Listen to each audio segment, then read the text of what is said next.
So we have some major updates for you this morning on coronavirus. First of all, yesterday, highest death toll that we have seen to date. So we are in the absolute worst part of this crisis right now. That is showing everywhere, and it is showing right here in Capitol Hill and around the world with some incredibly prominent people contracting coronavirus. First off, French President Emmanuel Macron actually has coronavirus. That is obviously a massively big deal when you have a leader of a country as large and significant as France. That is incredibly troubling. But we have a lot of infections here in this country. Pompeo actually canceled their holiday party after he came into contact with coronavirus, so he is quarantining. We have the Interior Secretary, who has now tested positive, as David Bernhardt has tested positive for coronavirus. That's according to an agency spokesperson.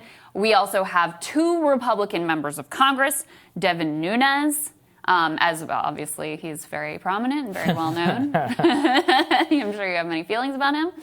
And also Joe Wilson, congressman also very well known on the Republican side, who infamously shouted, "You lie," at President Obama during his State of the Union speech. He has tested positive for coronavirus and found out immediately after he had been speaking on the House floor. So this thing is raging out of control everywhere, and certainly people here are not spared, especially those who have been acting like idiots and not wearing masks and not taking it seriously. I mean, once again, it's split screen America, right, where you have all these prominent people testing positive for COVID. You've got highest record cases ever. Then you've got people getting the vaccine on the other screen, and somewhere in the middle is what the hell do we do about it? And I hate to sound like a libertarian here, but I am thinking that a lot of the stuff that's happening currently is just getting completely out of control. And that in the next couple of months that we need to figure out what an actual equilibrium looks like, because there is a lot of fed up and just pent up anger. And one of the clips that caught our eye was this, I know this is a little bit old at this point, but I want to cover it anyway,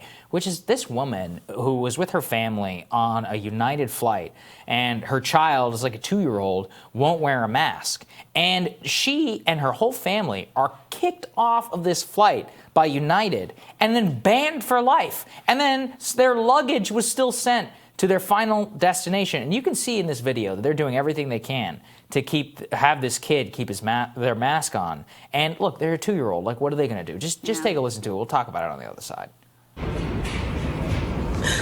We just got kicked off the flight because our 2-year-old would not put on a mask, and we tried. I mean, I'm going to put a video on.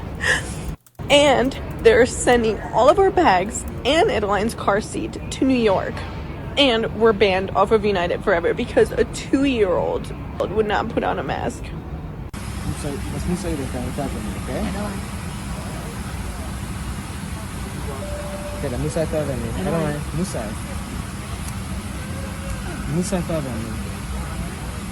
Okay? Okay, I thought you want to say something. I'm going to have to ask you to grab the belongings and let's go there. We got to be getting information. Why? We're over here holding this mask on her face. I'm sorry, sir. I gave you another opportunity. I took that opportunity and I ran with it. You see this? I'm literally covering her face. I've got to, do you guys do this all the time or what? Like, what? It's absolutely outrageous. Like, I've got 3 kids, and especially at the age of 2, once they get a little older, you can sort of like bribe them and negotiate them. There's no negotiating with a 2-year-old. We also know from the science that, the rate of transmission from young children is low. Thank God they tend to handle this illness very well and contract it at lower rates. We've seen the data from schools, from young children, don't seem to be a major source of spreading. This is complete insanity. And here's the thing. I actually do support the restrictions when we had, 3,600 Americans died yesterday, record-breaking hospitalizations, record-breaking new cases. Like, we are in the worst of this crisis right at this moment. But things like this just make people rebel against the whole thing. And that's what's happening right now. I mean, it's horrible. And, I also saw Dr. Vin Gupta is one of those. He's the Sanjay Gupta of MSNBC. And he was out there, he got his vaccine, and he's like, look, I got my vaccine, but it's important to remember, you still can't travel and you still have to wear a mask. And everyone's like, what? Like, you're actually undermining faith in the vaccine. The only reason people want to get the vaccine is so that they can go out and live a normal life. Now, I understand, like, all of the, a certain level of people need it and all that, and, you could have, some people might not work for them, etc. We can talk about that. But this level of, I'll call it hysteria, and really just not even that, it is the lack of public communication and then the absolutism with which they're undergoing this in the midst of what is actually the worst. Yeah. I think we have seen the lowest level of compliance with the latest restrictions, despite the fact that we have record deaths. Yeah. What does that tell you? Which is that there's a total lack of public confidence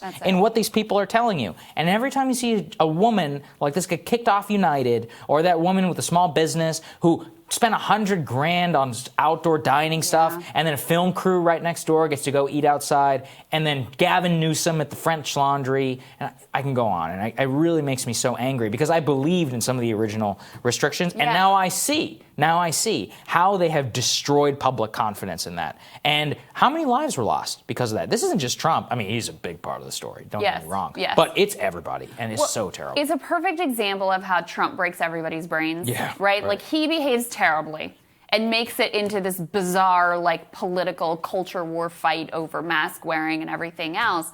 But the Democrats respond in kind, and then they end up, like, in this weird fetishizing of lockdowns and pandemic life, to the point that even, this medical expert on MSNBC is like, even with the vaccine, I just feel like people are searching weirdly. I just don't get it. They're, like, searching for a reason why we're going to be in lockdowns forever. And so that's, like, the bizarre, and that's the story of the Democratic reaction to Trump all the way. Whatever he's for, we're against. Whatever he's against, we're for. And we're going to be total polar opposites, rather than, okay, here's the reality of where the spread is happening. Here's what the data says. Here's what we know. We're going to apply it consistently. Instead, when you get things that seem arbitrary, that seem like arbitrarily bizarre and cruel infringements that don't actually, they're just like health theater rather than actual precautions that are going to keep you safe. Yet at a certain point, people say, you know what, this is all BS, and I'm just going to make my own decisions. Not to mention, as we've discussed from the beginning, the biggest thing that could have kept people able and willing to stay in the restrictions that would lessen the death rate and would keep us all safe would have been if you had a real economic response where people felt like they could stay home and not lose it all. But that has never been in place from the beginning. And so you have people who are absolutely rebelling against that. Yeah, that's right. Tomorrow on Rising, commentary writer for the Washington Examiner, Tom Rogan, and Democratic strategist Joe McClain are going to be here for Friday's Team Rising. That's fun. Always friend of the show, Daily Poster founder, editor-at-large of Jacobin, David Sirota. He's going to be back with us. Remember to hit the subscribe button so you don't miss any of our videos. Don't forget to like and share as well, and we will see you all tomorrow. Have a good one, guys.